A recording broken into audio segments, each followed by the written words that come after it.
The most effective prison is one where the guards are the prisoners. This is what cancel culture is. It is the effect of the psychological tactics of the subversive globalist corporations which back and run the media. These tactics which essentially amount to manipulation and mental abuse of the American citizen. As Aristotle says, humans are political animals. We naturally desire to be seen as good people of high moral standing in society. And when you control the entire information supply chain, from news reporting to information distribution with Google to information conversation with Twitter and Instagram and Facebook, you can change people's perception on what is and is not moral. Most people are lemmings. Once a morality is created and enforced from the top, it will be enforced from below much more effectively. People must be perceived as moral, good, virtuous. So when the lemming sees someone acting immoral, when they see someone doing something cancel-worthy, they jump into action. And they will attack and ostracize them with a zealous vigor. It satiates their own quest for meaning and purpose, their own place in society. This whole process is exemplified very recently in the case of the Jeopardy contestant making the OK sign. He went like this, number 3. But immediately you see from the media all these articles about him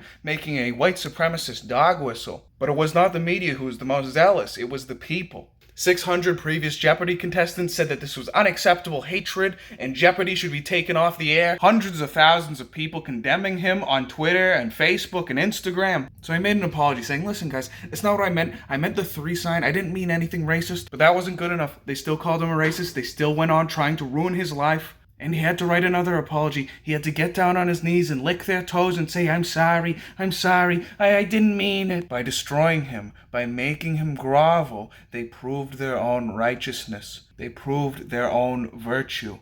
Virtue is not dead. Morality is not dead. It has been subverted purposefully. It is only going to get worse. It is only going to escalate as zealotry escalates. They must scream their virtue ever louder from the tops of buildings. They must ostracize those who are not a part of the new normal. The prisoners will continue to guard themselves. And meanwhile, those who have constructed this system for us, the perpetrators, continue to move in the shadows. The question is, what designs do they put forward while the various divisions of people which they have created continue to fight against themselves?